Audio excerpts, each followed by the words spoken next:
Sa puso niya, ang nakaupo sa trono niya po iba, yung kanyang sarili. Yan ang karnal. Ako sa sarili niya, nasa si Jesus.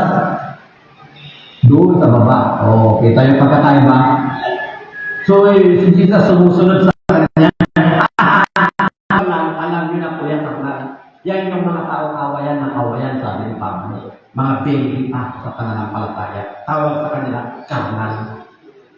Mga tira yung mga churches ngayon dito sa Pilipinas po. Bakit? Mamaya, naghati na naman yung naghati.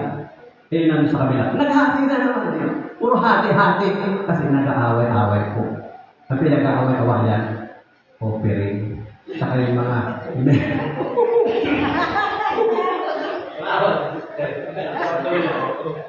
Opo, ito talaga. Yung pag-aaway-awayan nila. Yan ang sinasabi ng Bible na mga karnal na sila. Gatas binibigay ko sa inyo noon, sabi ni Pablo, hindi matigas na pagkain sapagkat hindi ninyo kaya yun. Subalit hanggang ngayon, hindi pa rin ito kaya, sabi ni Paul, di ba? O, tinan nyo.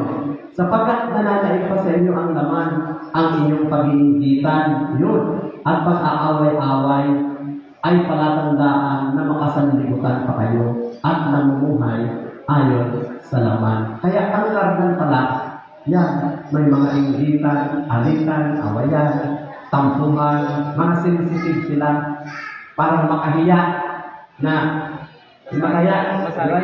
matats mo lang siya. Gano'n na yan, di ba? May sound pa. Ganun po yung mga makahiya. Madali po silang masaktan, parang balat sibuyas. Nakarinig lang konting sermon kay Pastor. Mga kapsa, away nakakita. Si Paul, yan ang sinasabi niya, awayan sila ng awayan sa Corinth. Kaya ang nangyari sa kanilang mga karnal, pagka nagiging karnal na, bumababa na si Jesus sa throne, bumaba tuloy si Jesus, umakyat yung self niya doon, nangunguna na yung sarili niya. Kaya ang nangyari sa buhay niya ngayon, nasusunod na yung sarili niya. Sabi dito, ang Holy Spirit, nagbibigay siya ng victory over terrible desires of the flesh. Tutulungan ka ni Lord para ma-overcome yung mga flesh. Sabi, ang Holy Spirit po tutulong sa atin. Walang ibang kapitbahay, sino naman pwede tumulong sa inyo. Holy Spirit lang po. Wala na iba. Ang picture nga natin, Holy Spirit lang, sabi sa John 16:14. Ang tagapagturo talaga natin, walang iba, hindi mga bishop, hindi mga pastor, hindi mga reverend, hindi mga galing na professor sa school. Ang banal na Espiritu ang ating tagapagturo sa binang Biblia. Amen po? Yan ang napakasagandang salita ng Diyos. Kaya mag-rely tayo natin sa paggalaw ng banal na Espiritu sa ating buhay. Para ma-overcome natin ito, tinutulungan tayo ng Holy Spirit na ma-overcome natin yung tinatawag na adultery, yung tinatawag na fornication. Pag tayo adultery, Kristiyano na, naghahanap pa ng ibang babae. Adultery yun. Pag tayo fornication, nakikipag-asawahan yung hindi kasal, doon sa isang kasal ko. Fornication tawag yan. Ma-overcome daw natin lahat ng yan sa tulong ng Holy Spirit. Kasi work of the flesh po yan eh. Yung karumihan ng pamumuhay, gawa ng flesh yan. Idolatry, yung witchcraft, yung hatred, yung puot. Huwag alisin niyo po ang puot sa puso niyo upang makalaya kayo sa pagkabilanggo. At alisin din daw po ang jealousy, pag-iingitan, at ang division. Yan ang nagiging sanay ng pag-aaway-aaway, mga worldly pleasure. Pag sinabing worldly pleasure, yung mga taong mahilig sa pasyal dito, pasyal doon, punta doon sa kabila, punta na naman doon sa kabila. Ang pasyal na naman, nagiging pleasure yan na yung kung saan-saan siya pupunta. Worldly pleasure na po yan. Ngayon, depende yan sa pagpasyal-pasyal mo na may kaugnayan sa Diyos. Mas maganda yun. Yung drunkenness, yung pagiging nasinggero, yung pagkaingit, sabi niya, at yung ambitious, mga pangarap na pilit mong inaabot na hindi mo na maabot-abot hanggang sa papatay ka na. Huwag yung gagawin yan, hindi maganda. At hindi lang yan, yung puot at galit sa puso, yung mga pagpatay. Lahat ng yan, describe ng Bible po, work of the flesh yan. Pero ang Kristiyano po tayo, tinutulungan tayo ng Lord na ma-overcome natin yan. Kasi may Lord tayo eh. Very strong si Lord sa ating mga puso. Amin po? Hallelujah, Lord. Sabi sabi ng Bible, hindi daw po kailanman makakamana ng kaharian ng Diyos. Hindi sila makakapasok sa langit. Pag namatay siya sa oras na to, sorry siya, doon na siya sa dagat-dagatan ako. Kasi nga, ginagawa niya ang mga bagay dito. Pero ang isang Kristiyano, iniiwas tayo dyan ni Lord. Yan. Kaya nga ang Spirit, galit ang Espiritu sa flesh, nag-aaway sila. May aso po ba kayong puti at itim? Wala. Sino po may aso sa bahay? Kaya rin pastor may aso.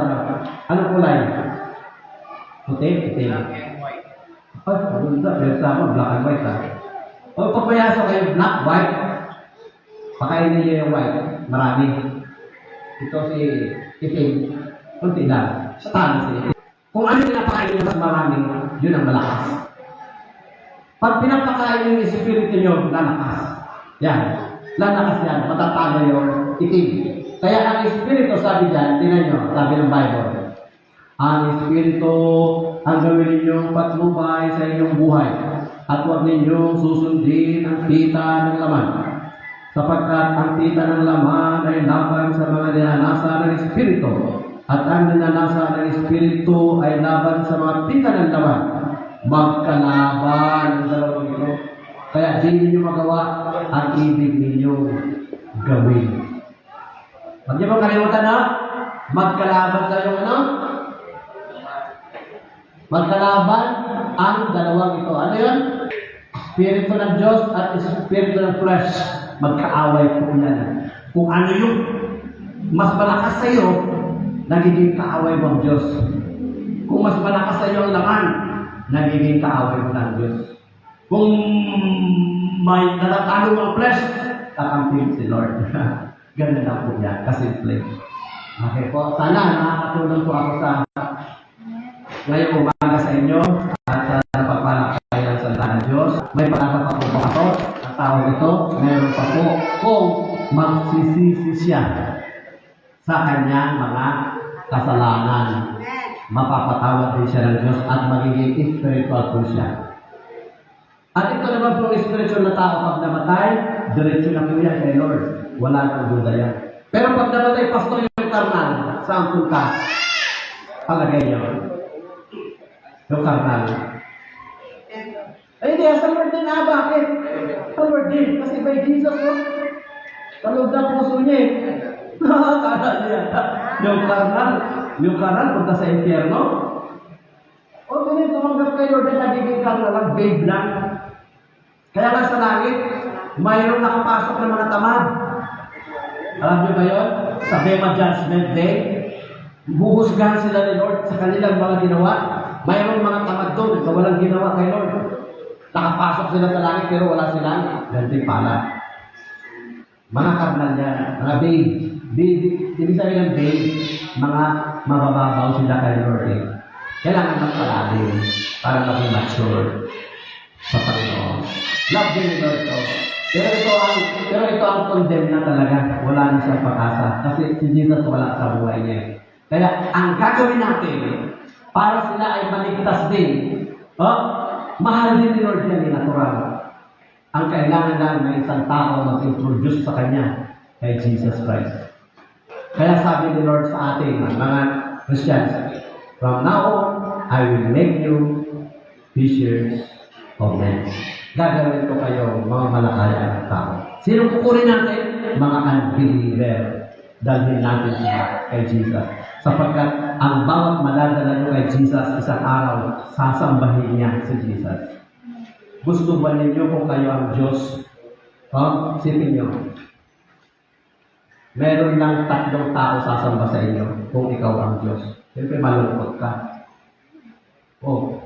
Gusto mo siyempre maraming tao. Ganyan din si Lord. Gusto ni Jesus maraming sasamba sa Kanya doon sa langit.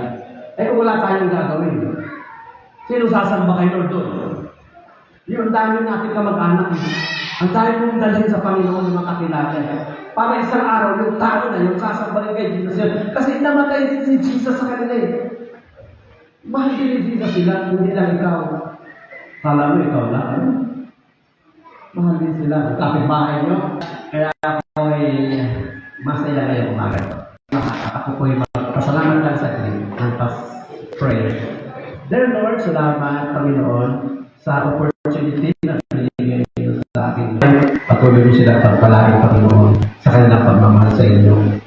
At mahaba-haba pa ang aming tatahakin upang marami pa kami madala sa inyo hanggang hindi pa kayo bumabalik sa clouds. Lord, thank you dito sa inyong nakabutihan sa aming buhay.